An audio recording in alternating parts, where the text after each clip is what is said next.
Hello, everyone, and welcome down to episode number 106 on New Year's Eve of the Down South Photo Show with me, Brendan Waits, here in Ocean Grove, Victoria, Australia, and the dude on the other screen or in your other ear if you're listening to the podcast. It's Cam Blake in Hobart, Tasmania, Australia. Hello, Cameron. Hello, Brendan. Now, you said you were going to have a little party thingo for New Year's Eve. Have you got one? You do have one. I knew Of you course would. I You, do. you I'm are the always, king. You are the king of props. You are well, that's it. Oh, King of Prop. king of prop. It's the only prop I've used all year. I don't Uh, think you. I don't think you want to be referred to any reference to the king of pop, would you? No, not at all. Hmm. It's New Year's Eve. We're putting this out on New Year's Eve because we I know. can. We can. Does that mean we can get Plenty of drunk now? yes, it definitely does. What are you downing there, Cam? I've got the I'm. Canadian clubs at the moment. Thank you to our wonderful beer donators. Yes, I'm still sucking on a slab of Bogue's Premium. lovely. That's been sitting there. So thank you. We might try and get through a few of them tonight. Yes, we will. It'll be good. Good.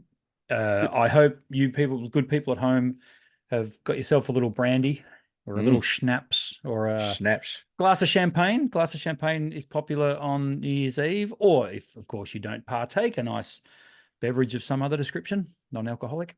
Hey, you know what's going off at the moment? Five-star Dan worded me up on these. Yes. Hard solo. Now I've seen this. Have you? Well, he's told me it's the bee's knees. It's the duck's Right. guts.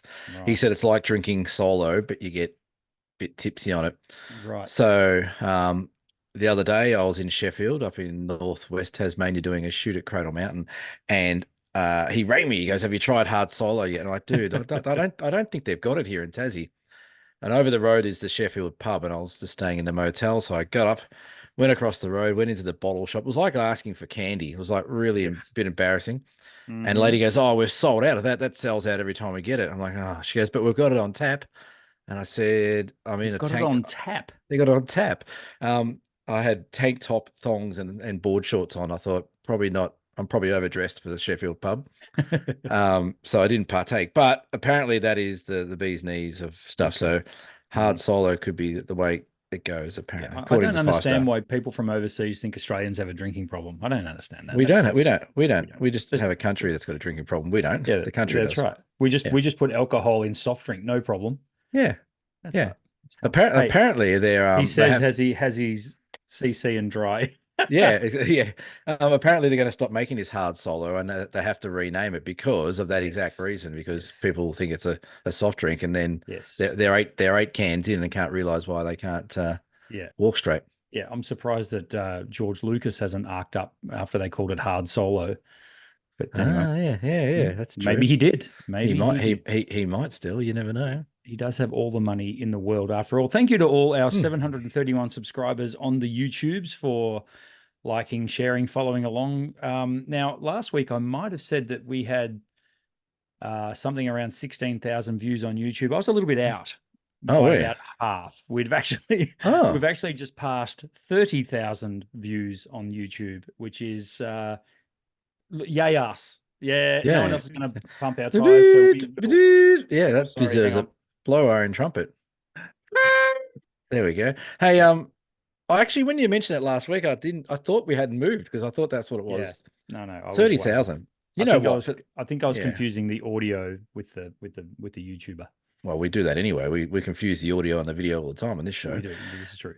Hey, 30,000 downloads. We still don't have a sponsor. We still don't have any new jingles, and we still don't have any guests. Hey, How the hell is this show actually working? look, good things come to those who wait, and our audience I know is very patient and very loyal. So we'll be right. We'll get there. You know We'll, what? Any success that we've had, I'm attributing to the fact that there's no other podcast out there that people want to listen to in regards to photography. As soon as someone yeah, puts together a half decent yeah. photography podcast in Australia, we But are you know gone. what's happened because we've stuck at it and we're at episode 106. These people are looking at it going, yeah, let's do a podcast. Oh my God, we're 106 episodes behind. No, I can't be asked. Or they're watching us and they're like, they're 106 episodes in. Surely they're going to crash. It's Yeah, like of that. it's like an ultra slow car crash in slow That's motion right. of this Exactly. show. It's like when are they going to stuff something up or Mm. really offend someone or yeah, who knows? We try to offend people, but people just they all seem to think we're sort of like a couple of jokers, but really Yeah, like we're hmm, certainly a couple of jokers. Did you have a good Christmas, Cameron? I did. Yeah, I had a pretty good Christmas. It was very Good. low key. Yep. It's just the family. We didn't go back to Melbourne. We usually go back to Melbourne. We decided to stay home for the next few years. Good one. So yeah, it was a stunning day. We had a beautiful Christmas day. And we had some nice ham. We had some nice turkey, some nice roast veggies, Nice. a couple of drinks, a few chockies. The kids got visited by Santa, and Santa was quite generous this year. Right. Good on you, So Santa. yeah, so we had a really good day, and then we checked in with people online. FaceTime people, Zoom called people. Did I call you? I don't know. I can't remember. Might have been Probably not. Why would probably. you? We do this on a weekly. So. No, it's Christmas every time I speak to you. Hey. So yeah, how about you? You had a good day? You Yeah, have a pretty.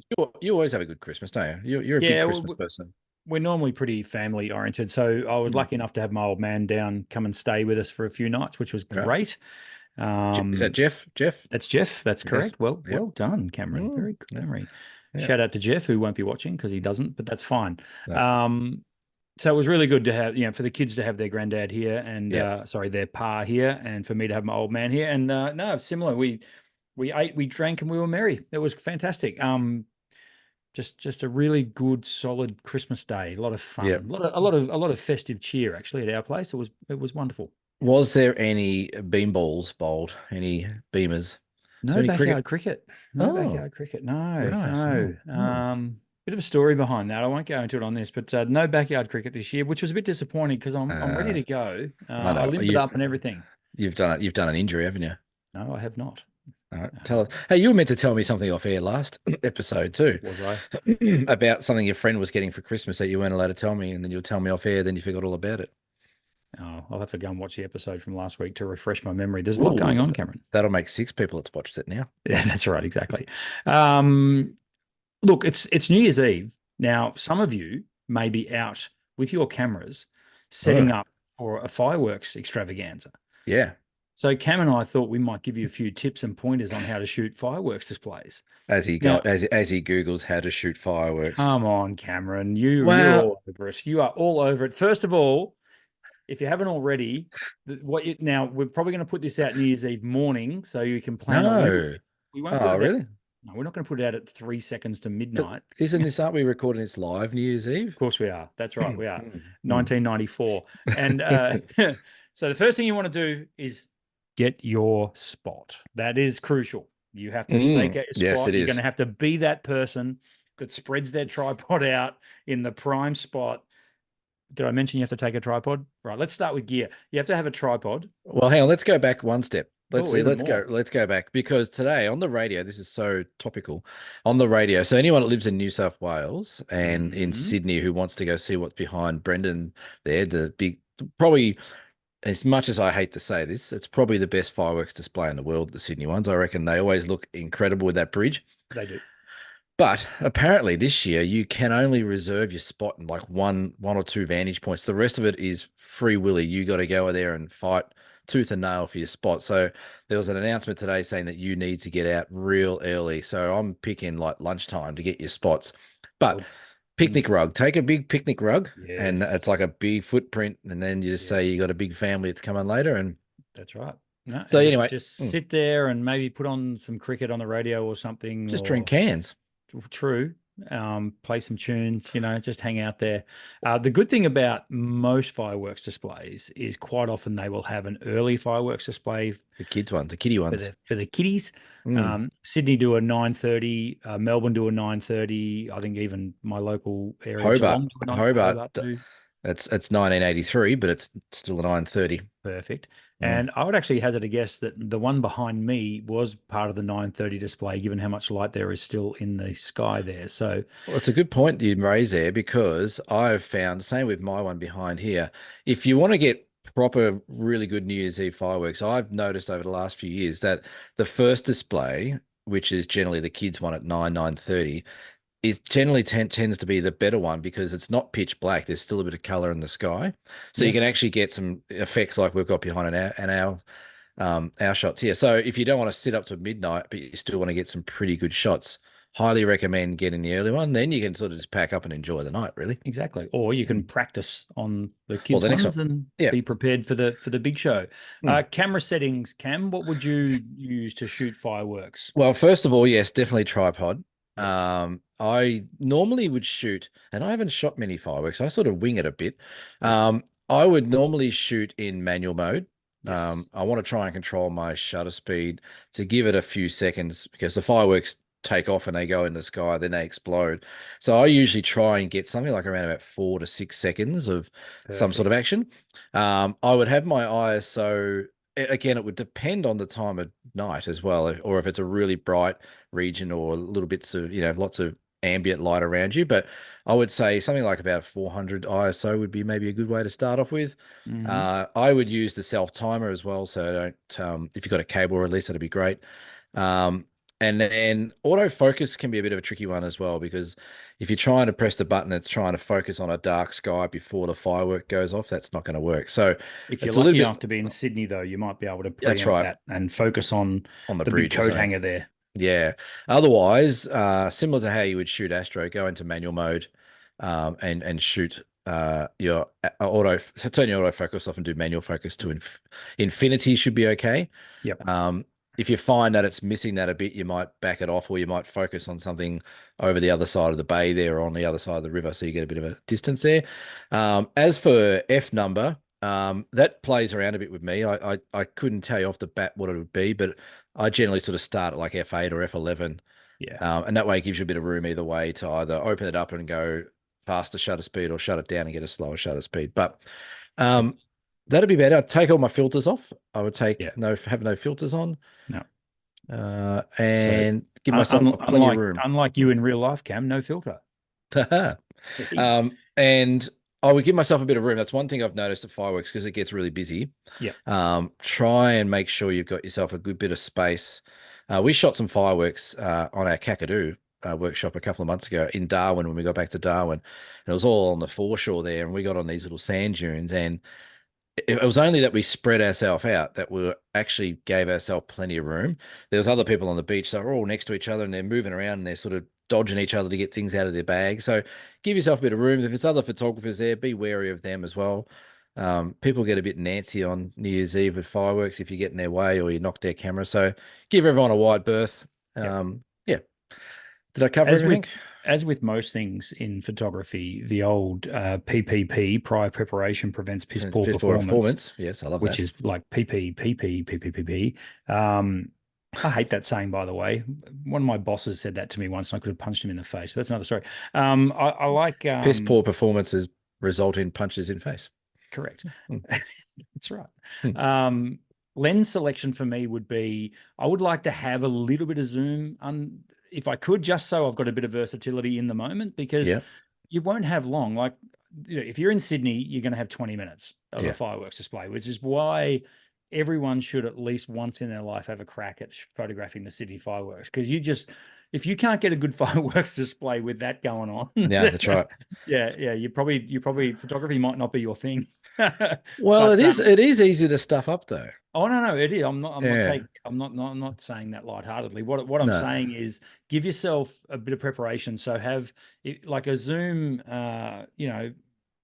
If we're talking, say, a 24 to 100 in 35 Yep. mil speed range would be good, I reckon. Yeah. You might want to isolate a couple of little areas. You might, for example, the photo behind Cam, the fireworks are all happening sort of right over the harbour there. So maybe That's about as big as they get in Hobart. there you go. So maybe a slightly tighter crop there on that image. Can you see all the Sydney to Hobart boats there? That's where they all pull up. So you have the Sydney to Hobart boat race. Wunderbar, little Yeah. carnival. It is a carnival. Yeah. Something else that is really cool about focal length as well, so at BFOP this year, Bright Festival of Photography, make sure you get your tickets for next October. They had a whole fireworks displayed. Oh, you were there. But like I was saying, it's not always simple to get fireworks. And even though this was a big festival of photography and we had about 20 professionals wandering around to help people, I still heard people yelling out, "Oh, I'm not getting it. I'm just getting a black screen," or whatever it is. So Yeah. do a little bit of research before you go out, because Yeah. like we say, it sounds pretty straightforward. But to be honest, I reckon fireworks are up there with Lightning. They're a little bit tricky and a little bit Yeah. hit and miss. Yeah. But getting back to your focal length, something else you can do, which is cool, is you can actually zoom out or zoom in when the fireworks are going off, and you get that sort of explosion coming into the lens. Looks pretty cool as well. Definitely. Good Hmm. tips all around, I think. Well, that pretty much tops it off. But I think using your self timer is really important so that Yeah. because you will be working quickly, and that generally leads to camera shake. So Yeah. just a 2 second self timer. And look, preempting is tough. The Yeah. fireworks Hmm. displays aren't the same. There's no two are the same. So preempting when things are going to go off, so to And, speak, could be a and little so, bit tricky. and something else that can play around with you a bit with fireworks.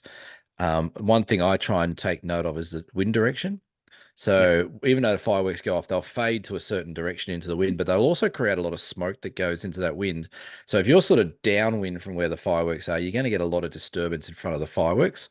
So if you can get yourself in a viewpoint that's side on to the wind, that would make a big difference. And you can sort of do practice shots beforehand. So for example, that bridge behind Brendan there, you could always do a couple of shots just to get the exposure on that bridge right. And if you get the exposure on the bridge right, you're pretty much close to the mark on what the fireworks going to look like. You can do some quick tweaking. But yeah, so you can do some practice shots beforehand. Don't just leave it to the first firework to snap off a frame and see what's going on. Take a few test shots, make sure the lights look okay, make sure you got your composition all okay and stuff like that. So yeah, Excellent. How spectacular is that, by the way? it's a pretty good, that's a great shot of yours. Yeah. It's not. It's thanks Google. I've never seen the fireworks in Sydney. I'd like to. Look, fireworks. Next They're year, not really my thing, but they're next pretty year cool. we're running a competition on dsps.com.au next year. Mhm. You get to go see the Sydney fireworks with us. That's right. Exactly. On a TV screen. Yes, at a pub somewhere. Correct. And probably in Hobart. Oh, yeah, that sounds good. Sounds good to me. Look, it's been a big year. 2023 came at us with a rush. I can't believe we're at the end of it already. Everyone says that every year. So it's been a really exciting time, particularly for the Down South Photo Show. Things, as we all know, and we talk about regularly, are growing, which is exciting for us. But we thought we'd have a bit of a reflection back onto 2023, the year that was. Have a bit of a chat about what we did, what we liked, what we didn't like, all that sort of stuff. We thought we'd talk a bit about gear, like what gear came out this year that excited us. Not much, to be perfectly honest. And also iPhone 15. Just reminisce a little over our little Canadian Club and Dry and our James Bogues. James Bogues. Yeah. Whatever the listeners or viewers are watching now, I would like to make a special mention right now. If you are listening to the show on got your headphones in, or you're driving in the car and you can't see us, a little later on, Cam and I are going to put up our favorite 5 photos of the year that each of us took. And we are going to explain every one of them in great detail. That's right. We're going to give you the 1,000 words. So you can picture them in your brain as you're driving along, exactly what that photo is. Yeah. So if you are listening, we do encourage you to maybe jump on the YouTubes and check out the visual version of this, maybe on New Year's Day tomorrow when you're resting. Yeah, and the kids are barking at you, wanting to go for a ride on their bike, or that's right, exactly. There's nothing worse than that, is there? 2023, Cam, did you acquire any new gear in 2023? I think I did. Okay. Yeah, I did. I got a big giant white lens. You certainly did. Now I think that has been a real feather in your bow, or a real arrow in your in your arsenal. I was going to say, but that didn't sound quite right. But anyway, is it a quiver? Is it a quiver? Is that where they keep arrows? Well, is it a quiver? Is that a quiver? Yeah. By the way, if you see me doing this a lot, that's because my son got a gaming chair for Christmas, and I'm swiveling a lot. Anyway, sorry. Your new big white lens. So I got a new big white lens, which was a bit of a game changer. That was a big investment in buying that, but it sort of came about pretty funny because I had no intention of buying it as quickly as I did. I was going to sort of pay it off over a few months, and then our good friend at DigiDirect, Mark, from DigiDirect Melbourne, rang me up like 2 weeks later. Says, "Oh, I've got your lens here." I'm like, shit, that doesn't help because I don't have the money here. Anyway, we worked it out, but so that was a big purchase for me, and yeah, it's definitely been a game changer, and I'm really happy with it. I think the quality out of it's fantastic. It tracks really well. It's super fast tracking. attracts birds and animals and things like that really well through the OM1. So that was a really big purchase for me. And then what else did I get? I can't remember. I sold some gear this year. I got rid of my Leica, Hmm. sold that and all the lenses. And as of yesterday, I may have bought another camera Okay. because I'm a bit stupid. But Care to that's it. share? Yeah, I'm care to share. This is the third or maybe the fourth time I've bought this camera. Would you believe? And I know what people are going to be saying. They're going to be slapping their face, going, "This guy's Why? an absolute twat."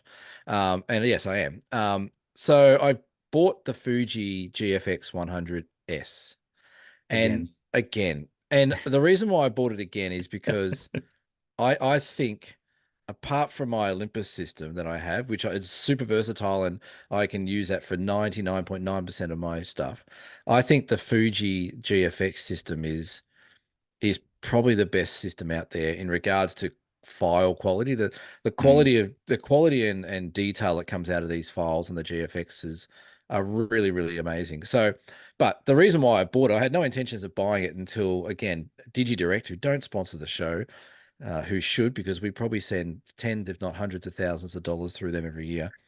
Um, they had a sale on, and so this GFX 100S usually retails for around about $8,000 for the body, which Mhm. is ridiculously expensive. And then I saw it online for like 6,800 or something. I'm like, gee, that's a pretty big discount. So I got on their message to Mark. I said, "Oh, are they discontinuing this?" He goes, "No, no, they're just trying to move them." So I said, "Well, okay, well, that's the public price. What's Cam's price?" So he came back and it was significantly lower again. Good. And I went, "Oh, okay, that's really interesting." And he said, "Oh, by the way, Fuji are also doing $1,300 cash back on this body." Goodness me, they're giving the thing away. So I'm like, "Well, this is only going to cost me a couple of $1,000 to get this body. I'd be crazy not to." Yeah. So I did. So, but what I've decided to do, instead of investing into that whole system again with lenses and the whole rigmarole, I'm just going to rent one lens, a wide angle zoom lens, and I'm just Yep. going to rent that for 6 months and just give it a bit of a whirl and see how I go. And then if I like that lens, I might go and buy one or something like that. But yeah, this is the fourth time I'm pretty sure I've bought a GFX, but I look at the files I've still got on my camera on my computer from earlier days when I had one, and they are spectacular files. Yeah. Um, and they do print extremely well. And it's just I think it's just something nice to have. I've got my really portable, versatile Olympus system, which is great. But then I've also got this one. If I want to try and do some really nice shots with massive prints, I want to try and do or whatever, it works really well. So I'd be crazy. It was crazy not to go and get one. And I actually just saw when I was on Facebook before, there's another photographer who I know of, Louise Denton, who's up in Darwin, lovely lady and a really good landscape photographer. She just posted that she bought one as well. There you go. So I think there's a few of us that might have gone, "Oh, hang on a sec, that's a pretty damn good deal." Yeah. No, look, it's a wonderful setup, and Mm. anything that's full frame digital is going to, you know, do a good job. But Fuji in general, and I think Well, where Fuji this is medium format too. medium format, there you go. So it's So it's even bigger than full frame. 102 megapixels. Yeah, it's Wow. crazy. Over a medium format sensor, which is Mm. amazing. I think where Fuji do it so well is the way that they can mimic their film stock digitally. Yes, which is what I Um, really like about the system. Yeah. yeah, yeah, 100%. I mean, you can shoot in Fujichrome on that thing, Yeah. which is pretty nuts. Yeah. Yeah, which has always produced in my for my money, the best. It's the best E6 system that's out there, Yeah. Fujichrome. I every time someone comes in with a stack of slides from the 70s or Mm. 80s, and it's all Fujichrome, I know I'm just going to scan up beautifully. So Yeah. Well, that's the I thing as love that well. stuff. The very first GFX I bought a few years back, I remember I put it into Provia, Fuji Provia mode, which is an Yeah, E6 nice. film. Yeah, And I took a photo at Cradle Mountain. And when I got home and I looked through the viewfinder, and the viewfinder, I kid you not, it looked like it was a slide loop. yeah, And that's what sold me on it. It looked like nothing to the level of Peter Dombrovskis, but it had the same color and feel to it. yeah. And I couldn't stop looking at this file where I shot up in Cradle Mountain. I'm like, this file looks like a slide, and Mm. that's what sold me on it. Was just that it is a really very close true representation of what old school E6 looks like. I think So there's a lot to be said for companies that stay true Yeah. to photographers and to photography in terms of Yeah. Fuji have got the wood on everyone because they can reproduce the film that they actually use to Yeah. manufacture. But I think that's what I really dig about Olympus as well, artist formerly known as Olympus, Mm. is the build of their cameras very much mirrors the old OM system Yeah. cameras. That's right. And that retro sort of throwback is quite comforting, I think, in when it's in your hands and Yeah. you know what you're going to get from them. That's not to say, I mean, Canon and Nikon, I actually think Canon and Nikon dropped the ball for a little while, but I think they're Mm. having a bit of a renaissance, both of them. Well, Um, if you look, for example, at the Nikon, is it the Nikon F? I think it is. yeah, yeah, Like they're food, like you're 100% right. Fuji have gone, keeping in line with their E6 slide mm, profiles. That works very well. mm, You're right. I think Olympus has kept its pretty much its roots on the same sort of area. yeah, But you're right now, like Nikon's brought out cameras now that look like the old FM and Nikon FMs. And Canon, I think, are also designing something at the moment which is going to be similar. yeah, Um, but you're right, like it's nice to pick these cameras up and feel familiar yeah. with them straight I away. don't care what anyone tells me. If the camera handles well, Mm, that's a big chunk of like you're on your way to better photography. If you've got confidence in the way the camera feels, and I know it sounds mm, weird because the way you hold or feel a camera doesn't make the image, yeah, but in a lot of ways it does because it's a mindset. yeah, And you get a camera in your hands that feels familiar, that feels comfortable. I think it goes a long way towards putting you in the right frame of mind to yeah. take better pictures. So, It's funny, um, yeah. yeah, hats off to these companies for actually caring about photographers. Yeah, Yeah, no, I'm impressed with what's out there right now, even though it's been stripped back a lot because manufacturers are falling over left, right, and center, mm, and the compact cameras are done. We know this. yeah, So really, it's a big shift on research and development into digital SLR and mirrorless, of course, which has helped because yeah, they've actually gone. Hang on, we really need to concentrate on this area of the market because it's pretty yeah. much all we've got left now. That's all they got left. Yeah. I think you're right. Yeah. Where I think some brands have spent the last probably 10 years or so having that megapixel race. That's been Yeah. through like Canon, Sony, Nikon have all been racing that. And the other brands like, your Fujis, your Panasonics, your Olympus, even your Leicas to a point, have stayed true to what their general DNA is. They haven't really, like Olympus haven't changed their sensor or their megapixels for God knows how long. No, Like they're no, like, that's right. we're happy with 20 megapixels. That's fine. And I think you're right. These other brands, the bigger brands, are now starting to realize that they've sort of got to the end of one street. They're going to have to go down another one, and that Yeah, that yeah. that other one is bringing back some old school sort of DNA into cameras and stuff like Yeah, that, which which feels is like the great. natural evolution of Mm, digital photography, which is really cool. I think it works really well. mm, As far as gear that I acquired this year, it was early in 2023 where I finally got my mitts on my EM1X. mm. Now, I'll be honest, I bought the EM1X because it came with a free 100 to 400 mil lens. So, or was it the other way around? Buy the lens, get the camera. I can't remember now. Whatever. Yeah, yeah, it was the other and way. Yeah, and yeah. it cost me next to nothing to buy Mm, this kit. And of course, I had every intention of selling the EM1X mm. and just shooting and just keeping the 100 to 400. He says as he produces his EM1X. I love that camera. Yeah. I've fallen for it. Do I you want didn't think another I one? would. I'll sell you another one if you want. I didn't think I'd fall for it, and I think the reason I've fallen for it is because it suits these stupid big man hands that Yes. I've Yeah. got. Yeah. It fits me really well. It fits Mm, ergonomically. It fits me, yep. and I really like it. I don't ever fit the strap to it. I just hand hold it, Mm, and I love it. I've been throwing that thing around and really enjoying it. And I think in a lot of ways, by marrying it to the 100 to 400, that's a really well balanced kit it is. for, Yeah. and then I can just keep the 100 to 400 on the EM1X, put my wide angle on the OM5, and Yep. I've got the two bodies and away I go. So Yep. yeah, Will you happy as Michael. are you bringing the 100 to 400 in February on our walk? Yeah, I am. You are? Okay, excellent. Um, yeah, so that was a great deal. And that I was the same. I bought it for the lens. Mm, The cobwebs on my microphone. I bought it for the lens, and I got rid of the lens, and I've still got the body Yeah. because the body marries up really well with that big white lens of Yeah, mine.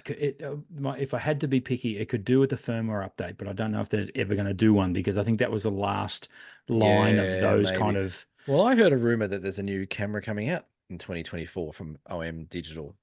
Okay, it better No not one, be an EM2X. well, no one's telling me, Okay, because I'm not in the loop of that place. So, but I'll get the scoop for you. yeah, ask your mate; he might know. I will. He'll know for sure. Is that all you bought? You bought an iPhone as well, Oh, does that count? ooh, you're so off iPhones, aren't you? That's like I'm really upset with my iPhone that, 15 Pro. that's a dirty word for you, Um, isn't it? no, iPhone. no, no, no. I think it's the worst iPhone they've ever made. Fight me. I told who was asking me the other. Oh, Five Star Dan wanted to buy an iPhone. I said, "Oh, don't buy the new one. You need to go Yeah, watch episode 104 or yeah. something where Brendan tees I off on look iPhones." and I'm gonna have a bit of a muck around with the setting. It could be me. I could be. I've been that busy lately that I haven't had 2 seconds to look at the settings. But Maybe you just take shit photos.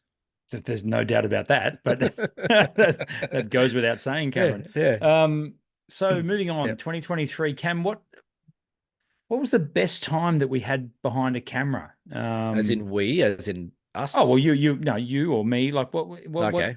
Can you recall? I mean, these are questions without notice. We haven't really had a Oh, meeting they on this, are. No, we haven't. There's but no meaning at all. did you remember a particular session, a photo Hmm. shoot? It could have been, just a Uh, sunrise or an aurora or a who knows, anything. there's That there's really got the juices flowing. Uh, yeah. There was when you get probably in the zone. yeah. There was probably I reckon I had two, maybe even three moments this year where I sort of like I was that impressed. I put the camera down to take it in with my own eyes. Yeah, One of them's in our top five or in our five photos that I put up. yeah, And that was a sunrise down in the southwest of Tassie. That was early on in the year. We were out on this little boat on this calm as calm could be morning on Bathurst Harbour out there, and this rain cloud just lit up with the sunrise, and like that was one of those moments I just went whoa, and I could see my customer, like you could feel my customers' excitement, yeah, and I just put the camera down, and went okay, I'm just going to watch this for a couple of minutes because this is pretty special. yeah.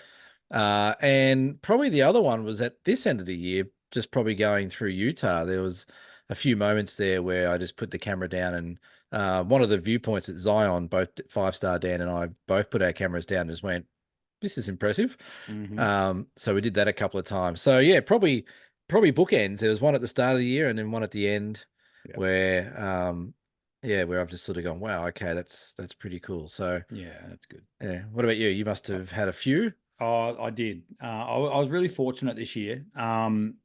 I felt like 2023 was a comeback year for me behind the lens. Not Mm, to say that I've battled for the last couple of years, but what I've battled with the last couple of years is freaking well getting myself out there. yeah. And Retail you battle with.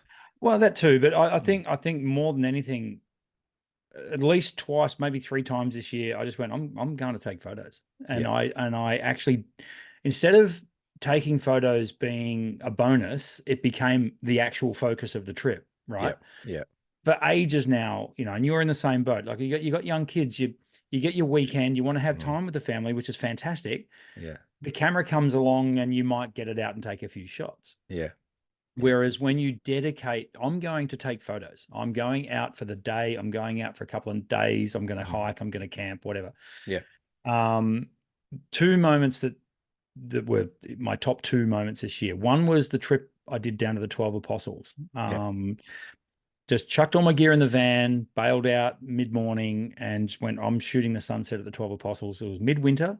I happened to fluke the sunset that sets right behind the 12 Apostles, and it will be in the top five. That one's going to come up. Wasn't a fluke, mate. You organized it. Come on. I honestly had no idea. Mm, But that trip yielded not only great photos, but a great experience yeah. because I went to new places that I hadn't been to. I went and saw the Baker's Oven on the 12 Hey. on the Great Yeah. Ocean Road, Yeah. which I hadn't been to before.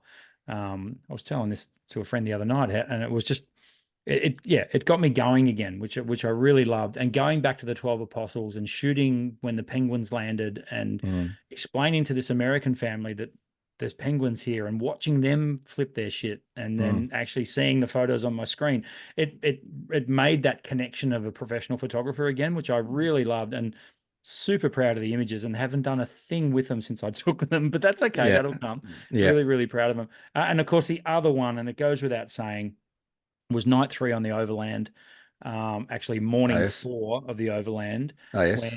when you basically looked at me and said, "You're going with him. He's going to take you somewhere," Yes. and took me to the waterfalls. Oh, yeah. Down to little grotto there. Yep. With Yeah, the Luke. grotto. That's right. Yep. And I think, yeah, look, obviously I would have loved to have spent the whole morning there. We couldn't. We're under time Mm, pressure to keep walking. But yeah.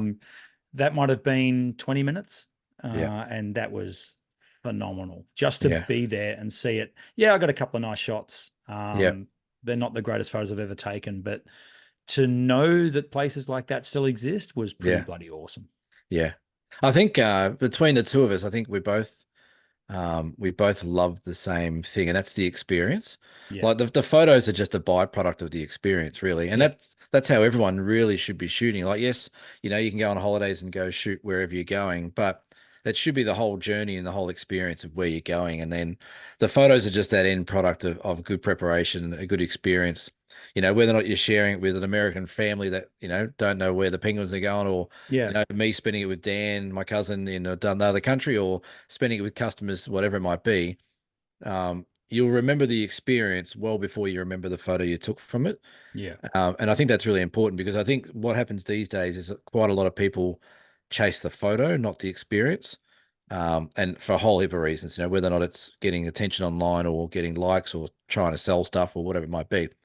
But I think as soon as you take your eye off that ball of trying to chase the photo and not the experience, I think that's when you stop becoming a photographer, and you actually start, becoming a bit more of a machine of trying to get something for the Yeah. sake of it, and you don't enjoy it as much. Like it's like a chore versus an experience. Like Yeah. I know sometimes, like I've been out in the last few months, I wouldn't say I've had the photography blues, even though I've been to some incredible spots, but I'm finding in the downtime when I get back from a trip, like I'm like, oh, I wouldn't mind maybe go out and do some photos of that spot. But then I'm like, you know what? I'm just chasing the photo. I'm not actually chasing an experience. And I Mm. don't do it because I know I'm just going to drive out somewhere or get out and walk somewhere and not enjoy the experience, because I've put all this pressure on trying to get this one shot of something. Yeah. You need to let things come a bit more naturally with photography. And I think, It's funny you should say that, because when we suggested we should put up our 5 favorite photos of the year, I went through and I'm looking at them more, not so much from a good photo point of view, but from a good experience point of yeah, view. exactly. Yeah. And I think that's what resonates. And I Yeah. think if you've had a good experience while you're taking those photos, it'll come through in the image. Like it's just gonna, 100%. That, so that that that is the magic formula to yeah, being a good landscape photographer, I reckon, yeah. is if you go out to enjoy the experience, you'll come home with the better photos. Well, if we just do we have to just end the channel now? Have we just That's it. answered the fundamental question of We have how to solved be a it great pretty much. landscape photographer? It's never been that hard. No. People have just got to let go of chasing the photo and then, chase the experience. Well, Eh, with that in mind, I think we should just dive into our top Okay. 5 photos each. What do you think? Well, as you load them where up, I'm going to go grab another beer. So okay, all I'll be, right. Well, you do you keep that. talking. You do some Okay. filling. Okay, I'm really good at filling. People know this who listen to the channel, as Cameron disappears into his background to go and find himself more alcohol. I'm going to try and do something that I don't normally do, and that is technology. I'm pretty ordinary at technology, as Cameron will attest to. What So have you I'm going to done? try and share this screen All right. and go share. Did that Uh, work? that's a big dick pic, mate. What's going on? Yeah. Whoops, wrong folder. Yeah. Oh dear. So we're going to go shot for shot. Hopefully, I've organized these okay. This says shot A, so it's mine. We're going to start here, and then we'll do That's one of pretty Cam's. technical. Thank you A very and B. much. Yeah, thank you very Hopefully, much. Cam. Does that look right to you on our screen? Because I Look, can't. it looks good to me. I can see a picture. Let's just do that anyway. If I go even bigger, there we go. Yeah. So this is the Overland track. Now, the reason, like I mentioned before, this is far from an amazing photo. Like it's nice, but what this photo is the experience. So we'd basically been trudging through a couple of days of pretty ordinary weather. It was pretty wet. And then we started to get a bit of sun on a button plane, Button button grass grass play. plane. Mm. Try How's that saying that C with 2 how's that cans in. CC going? Yeah. And yeah, this is just looking across a valley on day 3. And I can tell you exactly where that is. yes, I'm sure you can. That Yeah. I think it's sort of pointing. I don't know. You tell me. Well, I think what the cloud behind is at the bottom of Mount Oakley. Correct. So I think those trees are as we're coming, almost getting into the forest section before you do Yeah, that's the big, exactly right. yeah, Yeah, and the and I huts. was I was sort of in between hikers, so I'd sort of space myself out a little bit. I had about maybe 300 or 400 meters in front of me and a few hundred meters behind me. I was on my own, Yeah, and yeah, it was one of the absolute joyous moments of the overland track. And it was I gave a little yahoo as the sun came out, and yeah, this was probably the first photo I took of any substance on the overland. yeah. So again, it's never going to win any awards, but it's a shot that means a hell of a lot to me. And I think what you just said then is I think a lot of us have that internal thoughts as well. Like I've done the same thing on that track 1,000 times where I've just given everyone a bit of space, not for them, but for me, just so I can walk along and have that couple 100 meters of space to myself. And you internalize it. You look around, you're like, this is incredible. Like I've literally got this place to myself at the moment. And when the sun pops out, you do a little bit of a yahoo because you're like, this place is it's magic land. Like a little bit of mood, a bit of atmosphere, and it doesn't have to be the greatest shot, but when you marry that shot up to the experience and what you're feeling at the time, then it makes it a special photo. And that's what we should all be aiming for. Yeah, absolutely. All right, so I'm going to flick over to the next shot. So Oh, this, look out. in theory, Oh, should be one of yours, Cameron. Let's God. see. Oh, it is. Hey, it is. There you go. All righty. So this is one of mine. So this is one of my favorite spots in Tassie, but one of the reasons why it's my favorite spot is because it just delivers almost every time you go out there. And that's Lake Pedder in the southwest of Tassie, which you can access this viewpoint by what's called the Scotts Peak Dam Road. Not many people go down there, not many people know about it, but it's a spectacular road that goes deep down to the south of this lake. And I was there with a good friend of the show, Jamie. We went out there to do some stuff. We had to chop trees down because there'd been a big windstorm. We spent hours chopping trees down with this little matchbox chainsaw that he had in his car that was terrible. Can I just chip in here? You weren't Yeah, chopping trees down. You were clearing trees that had fallen over the track. yeah, that's correct. We weren't chopping forests down. No, we were clearing the road. We are doing parks and wildlife job for him. Yes. Yes, we weren't chopping forests down. But it took forever, and we got to this vantage point, and we're looking around, and there wasn't much happening. And I think Jamie and I said, "Oh, maybe we should just pack up and head home." And I sort of said, "Look, let's just give it a bit more time. Let's just wait and see what happens when the sun gets almost down." And on cue, about 5 minutes later, we turned around, and this whole sky just lit up with these sun rays coming through, lighting up this lake. And again, it wasn't the best day for photos. We're actually pretty tired because we've been chopping down trees and moving things off the road, and we're just pretty exhausted. And we got rewarded. So again, the experience of getting this shot was interesting because it's got a story behind it. We put actually a lot of effort in to get to that spot at that time. If we hadn't have moved all those trees off the road, we probably would have got there 2 or 3 hours earlier and gone, "Oh, this is crap. We're going home." Yeah, for sure. So So it was meant to be, wasn't it it? was meant to be. And yeah, so I've got a few shots from this exact location, looking at that exact sort of scene over a few years, and they're all, I think, fantastic in my eyes because they're all sort of different light dancing around. But I was pretty happy with that, and I've just now sold a 36 by 24-inch print, Brendan, of this one, which That's a win. that is a win. So I was pretty Oh, happy with that. that's very, very nice. I like Yeah. that. Are we gonna tell people what we shot with for these, or Yeah, well, this is the Olympus OM1, and I think I might have had the long lens. I think I might have had the white lens for this one. yeah, I'll just quickly flick back because this shot was the Olympus OM5 with their plastic fantastic 40 to 150. Yes, that's right. That is shot with a $200 lens. Doesn't matter. Kind of Doesn't matter. shows. No, it's Yeah. yeah, it worked.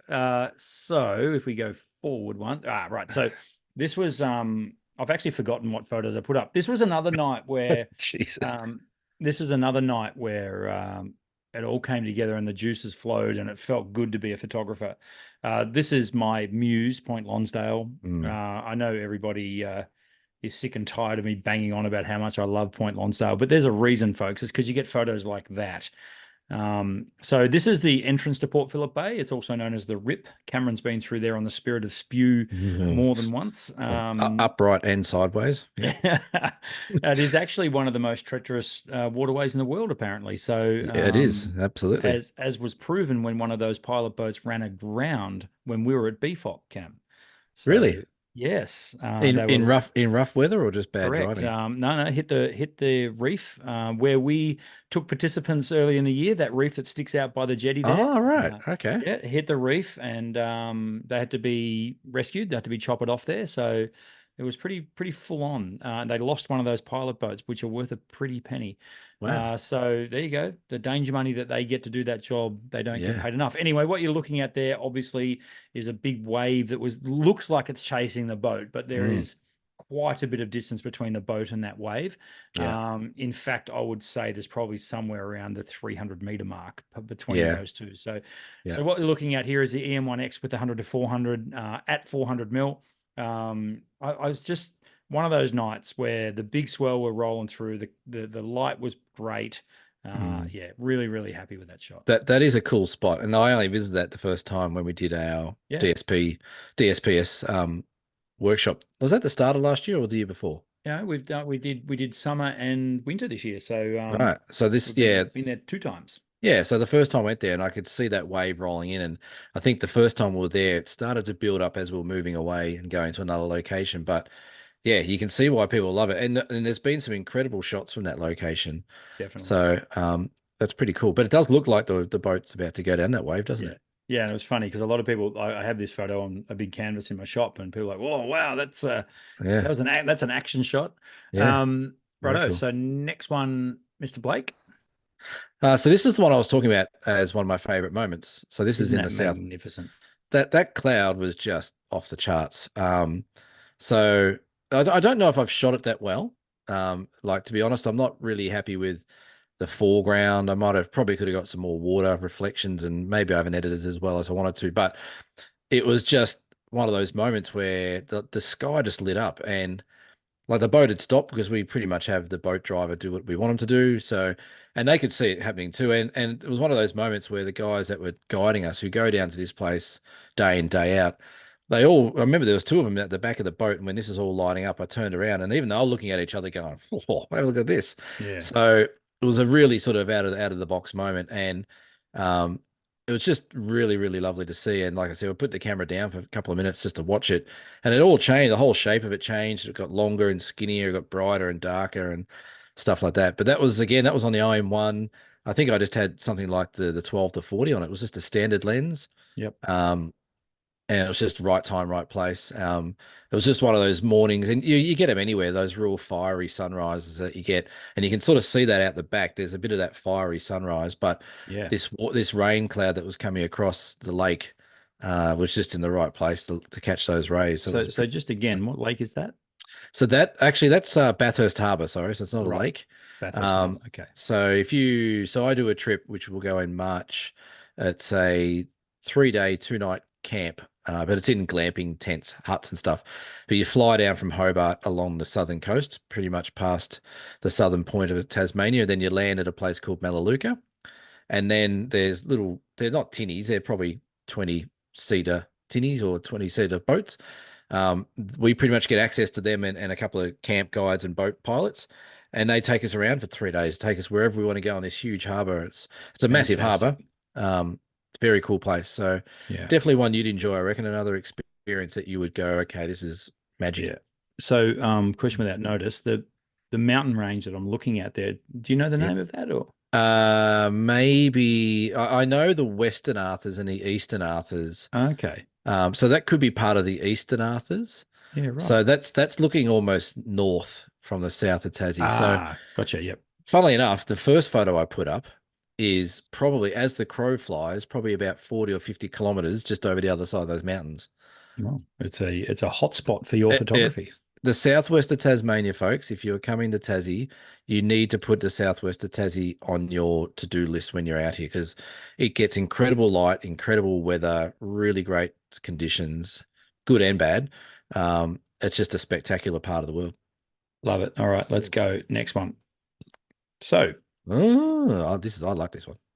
I do too. Now, what you're looking at here is, look, it was kind of a fluke because the sun is right behind that dark cloud that's in the middle of the photo, and we had some sea fog rolling across, Mm. and it was the conditions were changed. In fact, we had it yesterday here as well, here in Ocean Grove. So much humidity in the air at the moment, so we're getting temperature inversions and cloud inversions and sea fog and all the whole bit. This was down at, again, Point Lonsdale, but on the backside Mm. of the lighthouse, looking obviously west, sort of west southwest across the ocean, across Bass Strait, and yeah, just the conditions were so atmospheric. Mm. And folks, what you're looking at there is an iPhone photo. Mm. God. So yeah, iPhone 13, no. no, this is actually the new iPhone. Well, that doesn't look too bad in No, a really that small that that did format. that did okay for that shot, but There is yeah, something to be said about fog and sun together. They just work. it just makes it, doesn't it? It's just It just diffuses the light perfectly. yeah. I'm Yeah. really happy with that composition as well. Yeah. Yeah, maybe I do wish I had my, in inverted commas, real camera with me when I shot that, but I don't know. I don't know if I would have got exactly the same. Well, I wouldn't have got exactly the same moment. So No. there's just that little smattering of light on the water where Yeah. where you know the sun is. Yeah. There's something about that image, and I'm really proud of it. I really like it. I just don't know. I don't know what it is. Maybe it's because it's so different, and there's not one standout feature in Yeah. the image or something like that. I'm not sure. Sort of less is more in that one. I think like you look at it, Minimalist, yeah. yeah, you look at it and go, okay, it's just water and a bit of sun, but I think it's the mist that makes it like it's got a real mystery Well, about it. I think that it's the color, like Well, it's and the color. that makes it. Yeah, that's that gold. It's proper golden, and this is unedited. This is straight Yeah. from phone to you, folks. So Yeah. yeah, make of that what you will. As much as I bag out the iPhone 15, but it did that one okay. It's a bucket of shit. Yep. Next, Rightio. So this I know what where that is. I know. I know. this was taken on the same trip that Brendan and I did back in early 2023.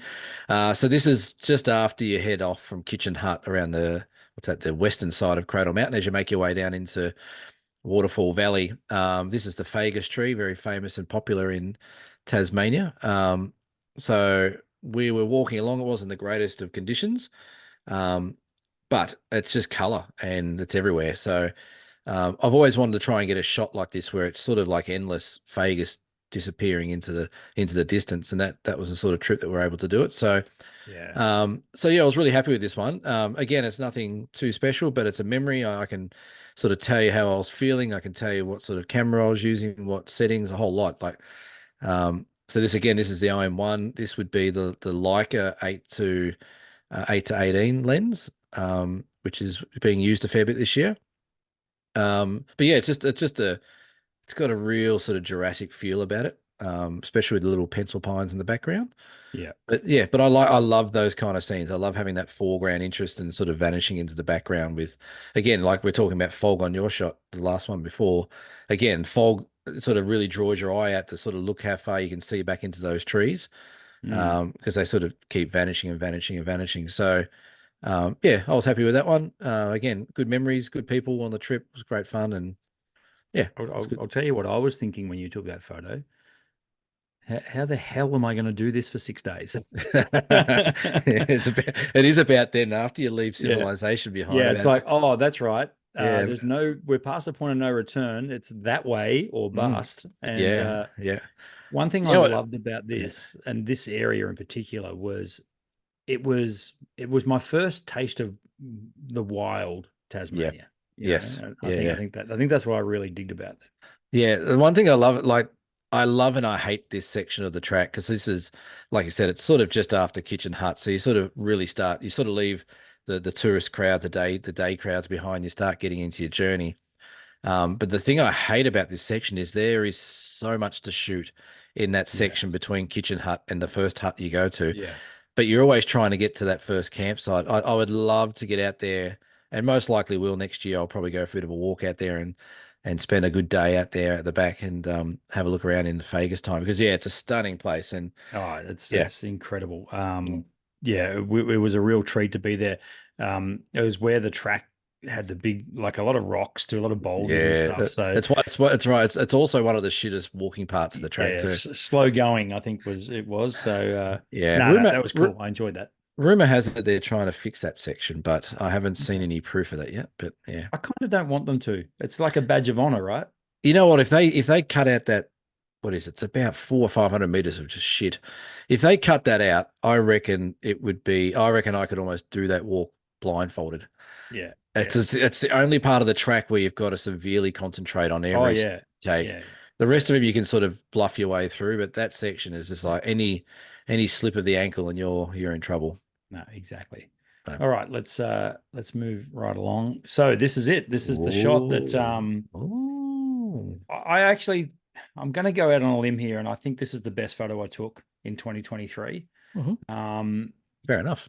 yeah, I It's good. and I don't mind or care what other people think of it.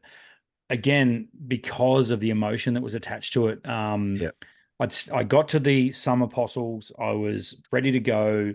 There were people everywhere, Cam. It yeah, was jam. It was like, I don't know, maybe someone said, "Hey, this is the time when the sun sets right behind the apostles. So this is where you right. want to."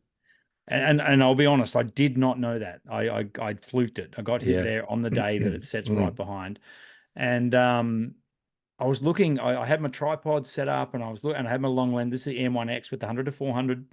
Um, Zoomed right in on the sun. I went, I don't know. I need some point of difference here. So I just Mm. stepped back a little bit and bought this crappy little bloody tree that was overhanging and brought it in, Yeah, it silhouetted works. it out. And I Yep. think it does. I think it adds Mm. so many layers of depth to it. Like it's a real deep photo. So, Well, I think, um, yeah, I think the thing I love about it is that like almost every single photo of the 12 apostles you see is a grand view of ocean, cliffs, that's and right. apostles. This is just one and a half apostles That's right. hidden, and you framed it up with some foliage, which I don't think I've Yeah. seen a shot like this before Yeah. from down that way, which is And that's awesome. what I make it my mission every time I go there, to come Yep. away with a different angle. Like, I don't know, and it feels like one of those places that you're never going to exhaust it. Like No. it's endless, infinite. How many different compositions you can get Well, at that place? especially if you start using shallow depth of field shooting through foliages and things like Correct. that, and Yeah, getting yeah, creative, you can turn a location that's been done to death into like what looks like a brand new location that no one's ever seen before. So, yeah, yeah. I've done nothing with this image other than put it on the Down South photo show. So you guys have yeah. got a little exclusive. Ooh. I put it up when I shot it, I think. Yeah. Yeah. But since then, I haven't really done anything with it at all. If Yeah. I had my time over, I probably wouldn't have shot it at 400 ISO. I would have cranked it back a little bit. I think it's a wee bit noisy, but that whatever. Nah, that means nothing, Um, doesn't it? but the way it's framed, and then the sun is framed by that little cloud as well. It's Yeah. yeah. No, I felt really. I think I took this shot, looked at the back of the screen, and went, "Well, that's it. I'm done. I've got the shot." So. They're cool moments when you do that. You look at the back and go, I don't think I can do that any better than what I have. I can't improve on this. And Yeah. then you just your brain just says, no, you can't go yet. You've only been here 5 minutes. You must stay longer. And Yeah. then all you do is just create crap for the rest of the trip that you're there. And then You're almost sort of shooting looking for a bonus, and it yeah, never comes, and you might as no, well just put your camera away yep, yeah, and just absolutely, enjoy the rest of the sunset, knowing that you've got it in the bag, sort of thing. yeah, Like you've bagged your big fish. You don't yeah, need, and you've fed the family. You don't need any more. So yeah. And if something pops out, then yeah, okay, you take it. But yeah, exactly. otherwise, again, you just enjoy the moment. Yeah, Yeah, no, that it's is very it. cool. I'm going to look on that image. I'm going to print one of them for myself. I think and again, I know that other people are looking at it going, really that, but it means a lot to me, and I think that's what All is that it's matters. all about. Here you go, Cam. Oh, that looks familiar. So this is this my last one? It is, isn't it? Probably. I don't know. Probably. What have we done? One, two, three, four, five. Yeah, this is the last one. Yeah, so again, this I is think there's two to come. oh, is there? Right here. So again, this is my current screensaver on my computer here I'm looking at as well. But it's just one of those surreal moments where you're standing somewhere that you might have thought you never would stand. It'd be like going to Antarctica. I don't think I'll ever get to Antarctica, but it'd be like standing there and just going, okay, Never say wow. never, Cameron. Never say never. I know, I know. But it was just one of those moments, and credit to the company that took us through this Antelope Canyon. There's about 4 or 5 different companies that do it, but we had a really good guide. She was a bit of a legend in the game. Apparently, she'd been doing it for years, but she knew exactly how long to wait for that first group to go through and clear out the walkways for us. And anyone, it was quite funny. In her, she must have been was in Arizona, so there's quite a lot of southern border people there, Mexicans and South Americans that might move up there. And she had an accent. I don't exactly know where she was from, but every time the group behind us popped their head around a corner, man, she was hostile. It was hilarious that she just put people, you'll get back around that corner and wait. Like you're not allowed to. This is my group. Bugger off. Like and like the people, like it was like watching a deer in the headlights. People like, oh my god, what have I done? Like, have I just Yeah. ruined something? So Yeah. she was fantastic. So we got plenty of time with free passage all the way through this canyon. And this is just a shot I liked. I really liked how the light was sort of bright at the back and sort of dark as you get closer to the camera. All handheld on the OM1 because you can't take tripods in there. But yeah, it's just one of those moments where, there's a million different photos of these canyons and millions more better than this one. But for me, this is just a moment where I thought, you know what, I never thought I'd actually stand here. And actually, I remember Five Star Dan was there with me as well, and we were sort of hanging at the back a bit, and he was really impressed. And I think we both had a bit of a moment, being cousins and best mates, we sort of know each other really well. And we both had a bit of a moment where we thought, how lucky are we that Yeah. we're here scouting for a trip we're doing next year. Like we felt ultra privileged to be able to have, I guess working in a job that I love, doing what I love, and he gets to come along and help out, which he loves as well. So, it's more of a tribute, I guess, to customers and guests that come on my tours to allow me the opportunity to, do this as well. So Isn't it how did amazing to think that that shot is handheld? yeah, and it's sharp as it's going to get printed big. I have already framed one up. It's printed big. Take Uh, take that back in time to someone, even in the early 2000s, and yeah, say this is shot handheld. They won't believe you. no, they won't. No, and it's sharp as a tack. Like this is Hmm. ISO. I think it was ISO 800. It's shooting around about f4. I think it was about a second or two exposure. Um, Ridiculous. yeah, and it's just amazing. So Yep. when I print it out, I'll add a little bit of sharpening to it just to help it if it wants to go a bit larger in size.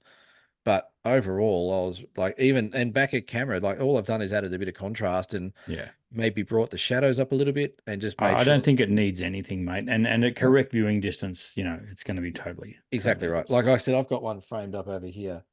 And I reckon it looks really nice. It's only a smaller size, but No, it's a uh, cracker. yeah, it's a Absolute beautiful, cracker. amazing spot. And if you ever get the chance to go there, definitely do it. Love it. Awesome. I think there's more. Yeah. So this shot, This is this cool is too. on, this is out a plane window over Bass Strait, heading down, flying between Melbourne and Launceston to do the Yeah. overland track. Yeah. And this was just, yeah, an opportune moment. And I don't want people to think for a minute that they have to have the latest gear and the best camera No, and this and that and the lenses and the tools and Photoshop and all this sort of stuff. This is the iPhone 13 Pro out the you bloody can Jetstar plane window. you can tell it's much better than the 15. And you just there's nothing beats opportunity. No. And I'm watching this sunrise. I had Jacko beside me, and g'day to Jacko. He watches, and you know, I scored the window seat by, well, probably I planned that, but and I'm just watching the sunrise as we took off, and I thought this is going to be pretty good, and this smattering of cloud, and Mm, man, I love that photo. yeah. That It, should it have rep- if that should have given you a pretty good heads up of how good Tassie is. Well, true. Mm. It represents, the beginning of an awesome journey, but it also there's a gold color. I mean, Yeah. it was like, am I seeing? Is this real? I love the fact that there's cloud shadows. Yeah, yeah, and you're I reckon above it's them. yeah, that's what I mean. Like who said aerials were shit? Well, yeah, Aerials that's true. It aerials wasn't. are awesome. Like, Yeah, that's right. It wasn't hard. I just that sort of. that should win every landscape photographer of the year competition hands down. Anyway, iPhone 13 Pro, plane window, Jetstar flight, You know fucking what? That could JQ 222 or whatever it is. that could be one of the most incredibly unique photos ever taken in the history of photography for a few reasons. Okay. One, it's on an iPhone, looks Yep. amazing. Yep. Two, it's out of a plane window with no reflections. That's even more impressive. Thank And you. three, it's on a Jetstar flight that's running on time. But that's incredible. Like usually you Yeah. wouldn't get sunrise. Usually you get like Uh, the middle a of the day. tip for young players flying Jetstar: get the first plane out of anywhere, Yes, yep. always on time. It is, isn't it? Yep. Always. I had a discussion with my brother over Christmas Day or the Christmas night. Now he doesn't come here down here very often. And I said to him, next year maybe Christmas everyone can come down to our house, whatever. They may or may not do it. And he came up with this stat. He goes, "Oh, I was looking the other day at all the airports around Australia, and Hobart has the most delayed flights out of any capital city in Australia." I said, "Yeah, Mhm. if you catch the 9:30 p.m. one, it's always delayed if not cancelled. But Correct. get on the first one, and you are on time if not early most times." So Absolutely. small tip for you: get on the first plane, not the last one. Yeah. And the hilarious thing about flying to Tasmania from Melbourne, particularly to Launceston, Yeah. it's like we're Oh, airborne. sick. Okay, ladies and gentlemen, we're prepared for landing. Yeah, that's it. Yeah, you get up and they go bing bong. Yeah, The captain, that's the right. captain's taken off the seatbelt sign. They go Yeah. bing bong. Captain's Yeah. asked to put the seatbelt on for You landing. hardly it hardly feels like No, the engines have got up to speed and you're no, coming into land. no. You might have enough time to take a piss, and that's about it. And that's about it. Yeah, In this case, I think I had a coffee and that was about it. yeah. One photo to come. There you go, Oh, mate. there you go. I do have one more. Okay, yes. So, you know this photo well because you printed it on a massive canvas for me. Gee, it looked good on canvas. It Massive. does. It does look good on canvas, massive. 50 by Again, 30 inches, if I remember rightly. well, not one to boast, but you know. um, but again, this is just one of those moments that was. This is just one of those moments. We need a little drum kit. Ting. This is just one of those moments again where it was all about the experience in the moment as opposed to necessarily the photo. Um, we were in massive swells in these little boats that the Rob Pennicott tours off Bruny Island do, to the point where we had three boats out there, and even though between the two-way radios between all boats, they were in hysterics at how big these waves were. They're like, well, we shouldn't be out here, but how bloody good is this? They're just gnarly as. But this is a shot. This is taken with the OM1 with a 75 mil 1.8. So this is a 150 mil lens in huge swells, and I reckon I took about 10 shots trying to get this lined up, sort of going up and down in the boat. But it just had all this sea spray. So below these cliffs, there's all these massive waves crashing, just creating this spray. And it's just the rocks and the color. It's got a bit of lichen. It's got a bit of grass. It just worked. But again, it was just that moment. I had Jamie was with me on this trip, and we had a couple of customers. One had their head in the spew bag, and I'm taking photos of this thing. It's just like it was just a story that you'll always remember. Like, oh, when did you take that shot? Oh, yeah, she was spewing up. The boats were going to tip over in 20-meter waves, and so yeah, it's just a moment. But yeah, I was really happy with it that it turned out well, and again, it printed really well, and yeah, it was good, good Great. fun. Awesome. Gee, you live in a good part of the world, mate. It is a nice part. Even today, I came back from Cradle Mountain and just driving home, like, geez, this place is pretty. Yeah, no, it's a So, good spot. hmm. All right. I've Oh, stopped sharing that now. We're back. it's back to us now. Oh, look out, we've got our Is ugly it? heads Oh, on there. how disappointing for everyone. Yeah. So I hope you Especially, enjoyed that, folks. That was a little run through of some of the fun we got up to. And to be perfectly honest, I did have a hard time choosing just five because yeah. I was really happy with my productivity this year. I think you were as well, Cam, Yeah. with what we put out this year. So Yeah. yeah, that was good. I enjoyed that. Do you want to know? Here's a fact without asking. When Question you're, without notice. yeah, well, sort of. When you're asking me to get those photos together about 3 seconds before we went on air, Yes. I sorted my Lightroom catalog by 2023, and I took 18,970 photos. Holy smokes. Hmm. That's a lot. So out of those, there's maybe six that are good. We talked about spray and pray, didn't we? I don't know why there's so many. I haven't done any weddings or anything like that. I did a couple of things that were like, even the other week I was in Melbourne and did a band shoot. I don't know if you ever heard of these guys, Dean and Carruthers. Yes, I certainly have. Yeah, they've been playing around. They're playing still, and my brother does a bit of work for them. And I went and did like 1,500 shots to them the other day. So like, there's some things I've done where there's been lots of shots. But yeah, 18, almost 19,000 shots for the year.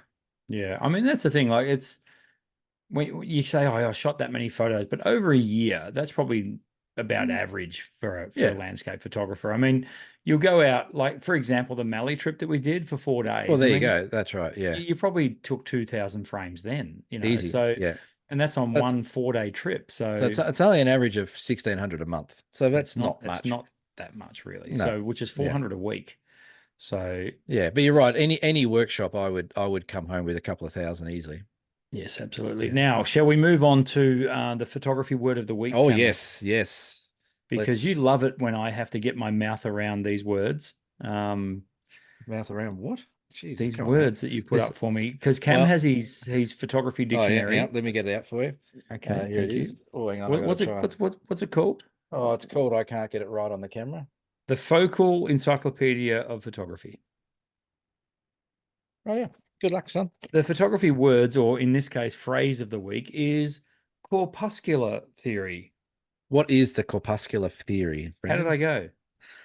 I would say you're right. Corpuscular theory. Yep. Corpuscular theory. I have no idea. Beep. Right, yeah. Okay, you're not beeping that out, eh? I'm Don't- happy to say I would don't- not have a clue about don't you better not beep that out. That's hilarious. corpuscular. What? That's Corpuscular. New Year's So Eve. We're getting a bit loose on New Year's Eve. That's fine. yeah, so now I've got to try and explain it to you. Right, yeah. So a theory for the propagation of light in particles or corpuscular form advanced by Sir Isaac Newton. So this theory states basically that light rays were made up of many tiny corpuscles which traveled at very high speeds and had characteristic colors. These corpuscles were thought to travel in straight lines unless reflected or refracted. The phenomenon of diffraction resulted in the abandonment, yeah, of the corpuscular theory.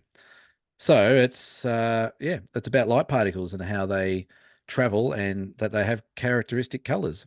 That is fantastic. Yep. So will like you it. ever use that again? No, Probably not. never. It has a bit of a footnote down the bottom, which I probably should have read first. See also quantum theory.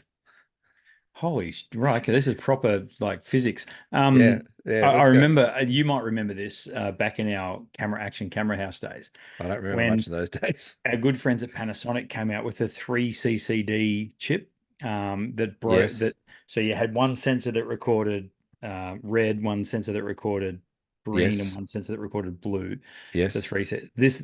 I could have stood there to a customer and said, "It's all about the corpuscular theory on this camera." Well, that's true. And they would have bought it. Well, this is the thing. Like, this is what I love about photography, which is lost a bit these days, I must admit. But like, this is the book I used from uni 20 odd years ago. And I studied applied physics and scientific photography as my degree. And we lived out of this book. Like, we had to look and research things and look things up. But there is so much science behind photography. Like, light in itself is just phenomenal. Like how light works and how it, reflects and does things on sensors and film. And that's just incredible how it all works. So it's not just as simple as point and shoot. There's a lot of sciencey stuff going on. That's the technical term for it, sciencey stuff. But well done. You did well. You dropped the F-bomb. I did well. I love it. I didn't have not any idea. Yeah. So we got a few more to get through, but it's a pretty big book. It is a big book. Well, maybe we'll get up to episode 248,000 and we'll get them all done. Wow. Dear Cam. Maybe. Oh, we got a Dear Cam, have we? Well, it's New Year's Eve, so hey, we might as well. There's 923 pages. I thought you were going to say there's 923 people watching us right now, but we're not live. Well, no, or are we? Well, you started off making it sound like we were, but now we're not. We might be. Anyway, Dear Cam. Yes. Oh, hello, Brendan and Cam. It doesn't even say Dear Cam. It's hello, Brendan and Cam. Now, look, Peter, if you're going to send us a Dear Cam, you're going to have to start it with Dear bloody Cam. All right. So well, I'm telling you now, this whole segment's turned into yours, and I'm a footnote. Well, it's my way of just getting my ego massaged a little bit. Have we had this question before? I can't remember. Let's find out. Hello, Brendan and Cam. Peter. We won't give away his last name. Peter from South Australia. From South Australia. Can you be a little bit more specific? Well, there's not much going on in South Australia. Peter, you got to go back and Cam, and where are you from in South Australia? Do you know Coles shuts at 4 o'clock on a Saturday in Adelaide? You told me this. Oh my God, mate! Don't get me started on Adelaide. Adelaide's lovely, just not if you want to eat. What, on a weekend. which state is more in the 70s, South Australia or Tasmania? Okay, I would say they're very similar, but I think they are too. they're a different parallel of the 70s. Yeah. So I'd say Adelaide is the really nice 70s where there wasn't much going on apart from nice music and pretty Mhm. things, where Hobart's a bit more of the proper 70s where there's a bit Well, more I'm stuff going going to on. Adelaide this year, so I better be nice because Peter will beat me up if I get to Adelaide. Especially with his monopod. He will do this kick a Vic thing, which I don't like. Peter from South Australia here. Just curious about your thoughts on the monopod. Are they any good? Question mark. I have just snapped a leg on my heavy. I thought he'd snapped a leg. I just snapped a leg on my heavy duty tripod, and it's Was it? now in the bin. I have a Manfrotto monopod, but have never used it. Am I going to? Oh, I am going to Hawaii in early 2024. Look at you Aloha. go. Hey, Mm. nice work, Pete. And hope it's good enough. Do monopods serve the purpose, or should I bite the bullet and get a new tripod? Thank you, Pete. All right, Pete. Monopods. They are about as useful as tits on a bull, Yes, in my an ashtray on a motorcycle. yeah, like a flywire door on a submarine.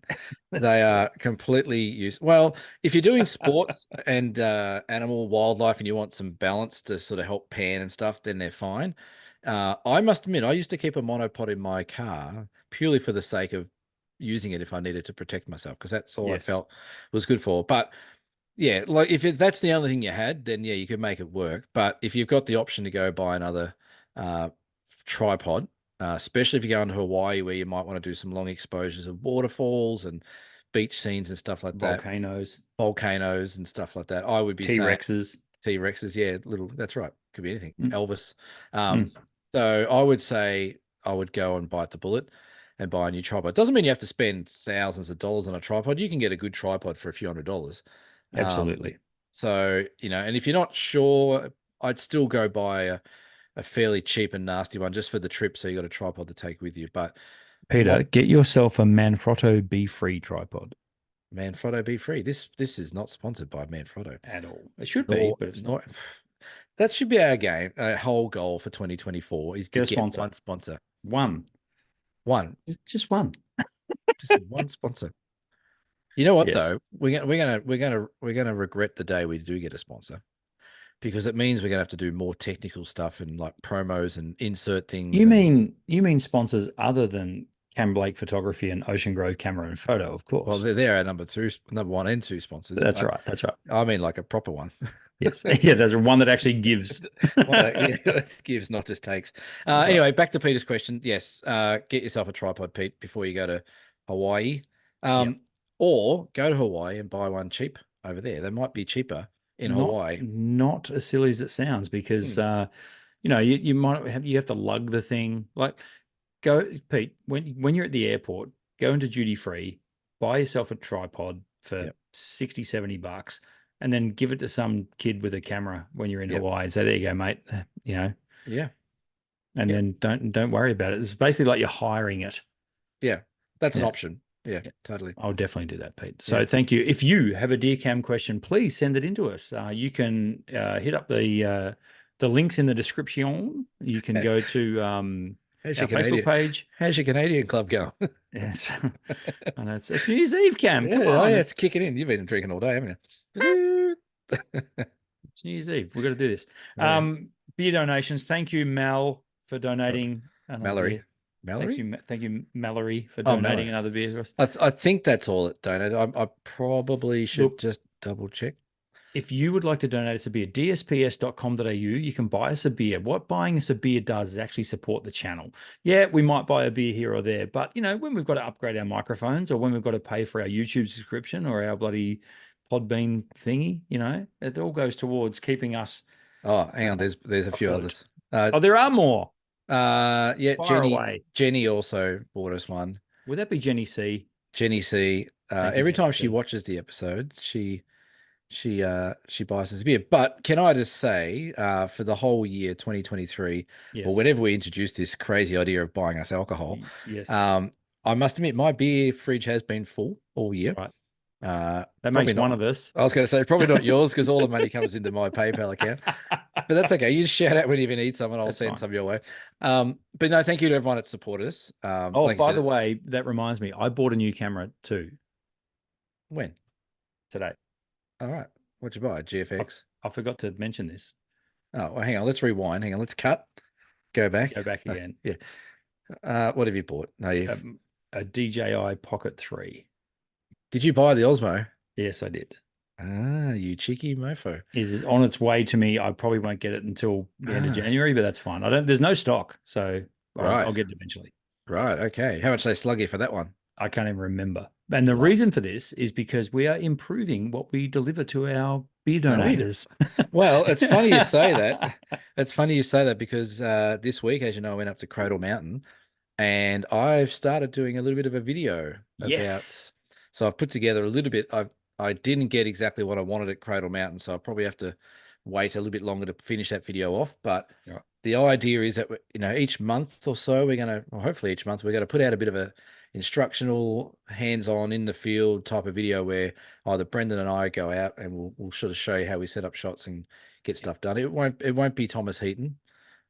We know that much. It's not going to be that kind of quality. That guy has gone to another level. He is so good at the YouTube game. Why? I just find his videos so entertaining. Mm. Thomas, when are you coming on the show? Come on, Tom, please. Should we let out who we've invited on the show? No. We can't give anything away until we actually get them on the bloody show. Then the expectations. It's not going to happen, but we can always put it out there. No, Can we give them a hint? No. Yes. Well, how do we give them a hint without giving it away? That's right. No, we can't. We can't do that. We can't. Okay, we'll have to wait. A bit more housekeeping. So, yes, it's New Year's Eve. You have 1 day left today.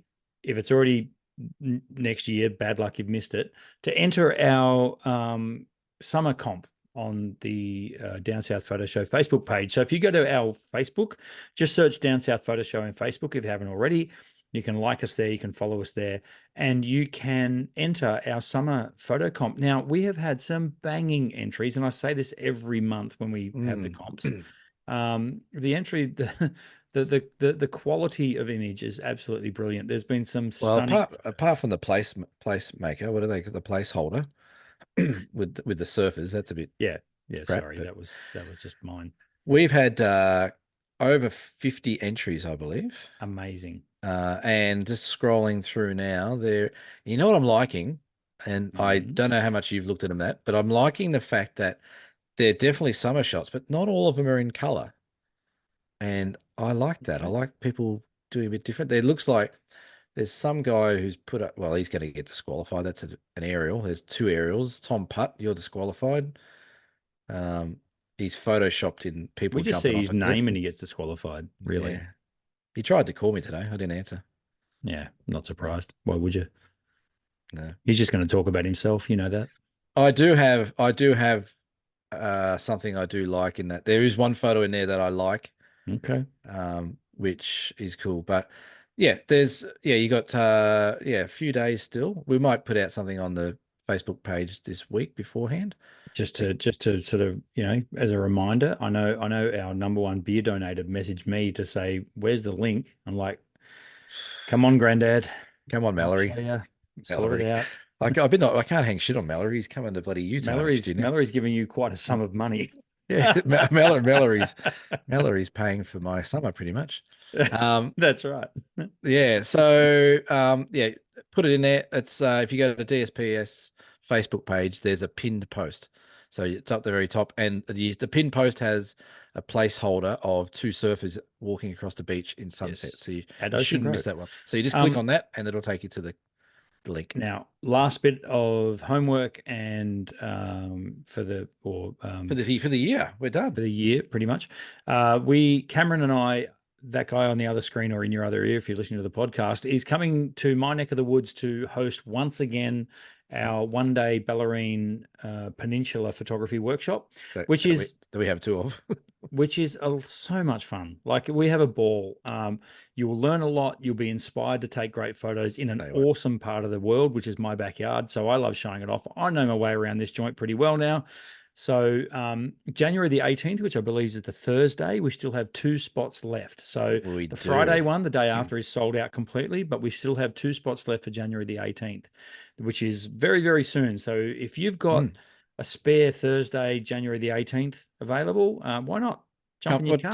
It starts. Do we say it starts at 2 o'clock? Around 2 o'clock, Yeah. and goes right through till sunset. So you're about 7 hours with us. God damn it. Imagine that. We bring in an esky. That goes without saying. I think the Canadian clubs might find their way in there. They're quite good. I might bring some hard solo. Yeah, that's right. And just a little Ocean Grove camera and photo homework. The workshops I'm running with Glyn Lavender, 2 spots left. So, which happened, the January one is sold out. The February one only has 2 spots left now. So jump on. There's links in description. You'll find us. And if you can't find them, just hit us up. We'll tell you exactly where you need to go. So, but yeah, the workshops that Cam and I run have been very, very popular. Our Tassie one's already sold out. Our Great Ocean Road one is well on the way to being sold out. Yep. Are we announcing the second Tassie one yet, Cameron, or not? Not yet. We might up our sleeve. Yeah, we might. That's a teaser, folks. There will be another Tasmania DSPS workshop happening in 2024. Yes. It'll be the second half of 2024. I'm very excited about that. I'm excited about all our workshops, but that's going to be cool. I'm just excited in general. I am. And don't forget, folks, Mallee 2024 is now up. So if you want to join us in 2024 for the Mallee tour, which this year was brilliant, please come along and do that. Cam, this has been one of the longest podcasts we've ever done. Yeah. So how far did people get this week? That's right. Let's see. If you made it to whatever time this is, 90 minutes or whatever it is on this podcast, please let us know. That's right. Exactly. That's it. Thanks for a big year, Cam. I hope you enjoyed yourself in 2023. We already sort of banged on about how much we love each other in episode 100, so we won't do it again in 5 episodes later. So, you missed a bit under the best photos top 5. Oh, did I? Hang on. I'll let me scroll up. Yeah, I'm pretty glad I missed that as well. Thank you. Yeah, right. Yeah, no, thank you. It's been another great year. Is this the third year? Technically our 3rd year, yes. God, that's weird, isn't it? Time flies when you're having fun. Yeah. Are we going to get to 1,000 subs next year? Are we going to do 1,000 episodes? I thought you were going to say. No, 1,000 subs on the YouTubes. I'm very confident that we will tick over 1,000 subs next year. So if you've listened this far and you're listening from a country that's not Australia, and you're not a subscriber, we would love for you to just subscribe, but we'd also love for you to maybe share the show on your little Facebook groups that you're part of or camera clubs. Be great to get more international people from England or the UK, or USA tuning in. Yep. Because apparently us Australians are pretty funny and we have a bit more of a lighthearted, funny looking, a bit of fun, a bit more of a lighthearted view on photography. So it might be just up the alley. Instead of listening to Thomas Heaton, who's all proper and trim, maybe listen to us instead. Yeah, I think we're a bit more like Gavin Hardcastle. Yeah, well, we asked him to come on the show. He didn't say no. He didn't completely say no, did he? He didn't sort of shut us down.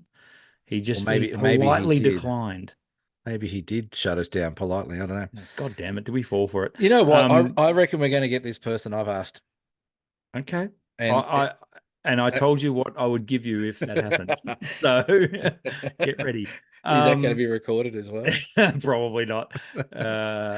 Look, Happy New Year, everyone. Hope you enjoy your 2024.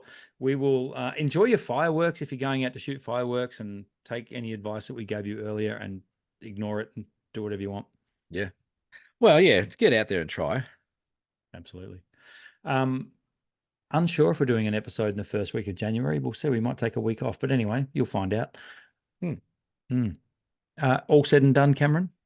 I think so. Yes, I think that has been it for 2023. Love it. Look forward to 2024. That's it. That's the podcast. Thanks for joining us for episode 106 of the Down South Photo Show. We will see you next year for episode 107. Bye. Ciao. Oh, beer time. Oh, hang on. Oh, cheers.